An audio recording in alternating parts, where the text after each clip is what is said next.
By far one of the most popular modifications for your CTS and CTS VSport has been the Savage Cadillac V3 style front splitter. You've seen it on my car, it looks awesome. I showed you how to install it in this video here, be sure to check that out. But today, I'm talking about a different splitter that Savage has, and you may not even know that's there. It's a little less aggressive and less likely to hit the curbs and such if you're lowered like I am. I'm gonna tell you all about it and show you how to install it up next.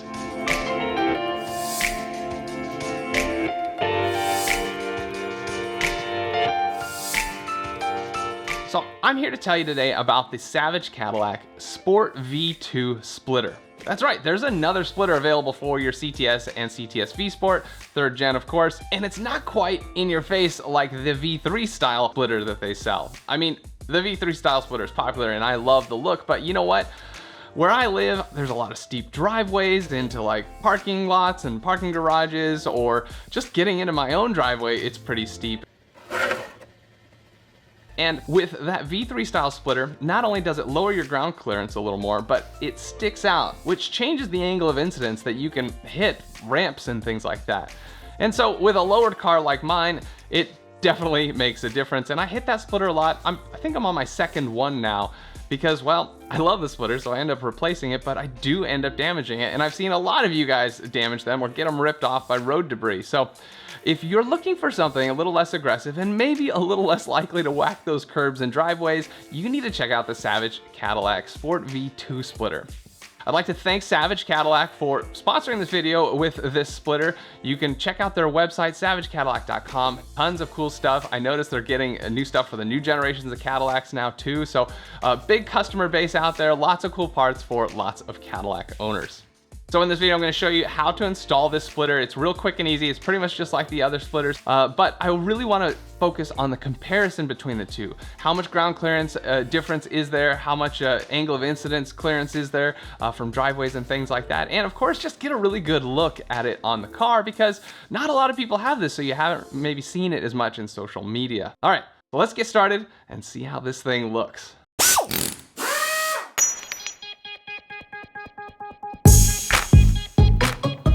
The Savage Cadillac V2 splitter is packed really well. As usual, just look at that foam packing.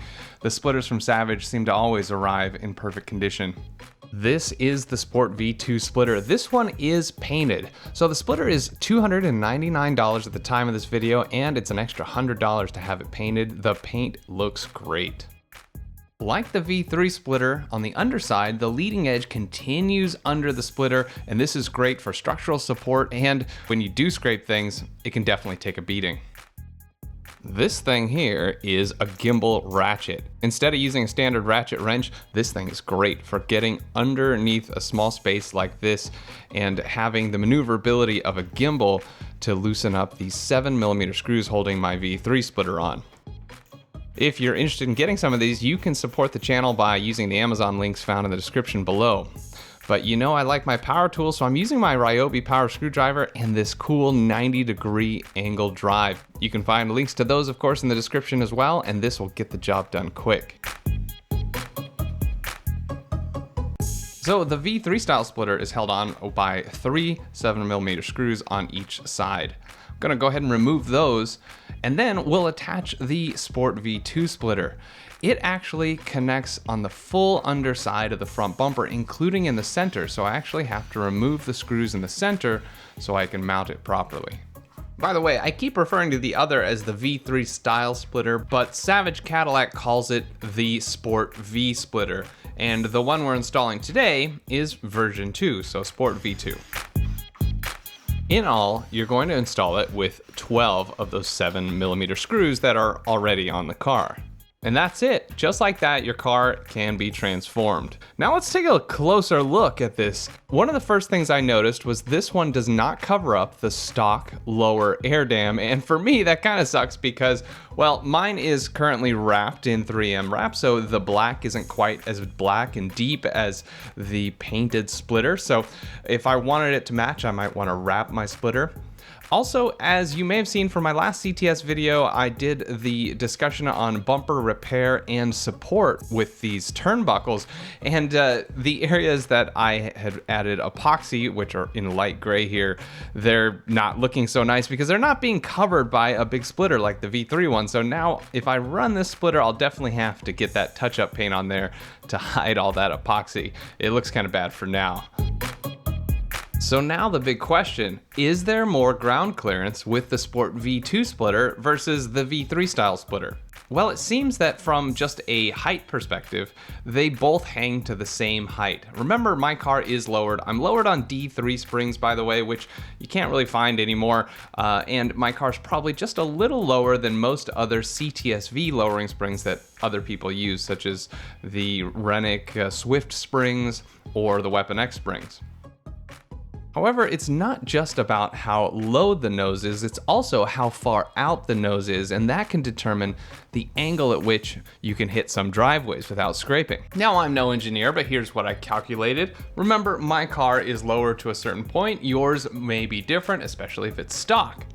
On my car with the Sport V or V3-like splitter, I get about 6.9 degrees of approach clearance. While with the Sport V2 splitter, I get 7.25 degrees, so just a little bit more space.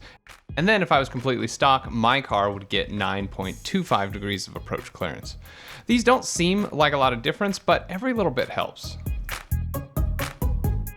Overall, I'm really happy with how it looks. I'm actually kind of torn which splitter I want to run, but for those of you out there that think the Sport V or the V3 lookalike splitter is just a little too much, maybe this video will help convince you that the Sport V2 splitter is right for you.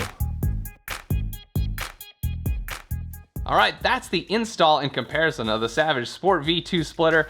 I hope you appreciated this video, and I hope that it brought to light that you do have options if you don't want that super aggressive V3 style splitter. I do have more and more Cadillac content coming. There's just not enough time in the day to get all these videos out. I'm gonna do the mesh grill eventually. Actually, not the mesh grill on my car, but I'm gonna show you how to do the grill so you can swap out your mesh grill. That is coming. It's just keeps going back and back, but I can't wait to get that video out because I know a lot of you want it. So look for that, hit that subscribe button and the bell to know when it comes. Thanks so much for watching the Jeff Yolen channel. I'll see you next time.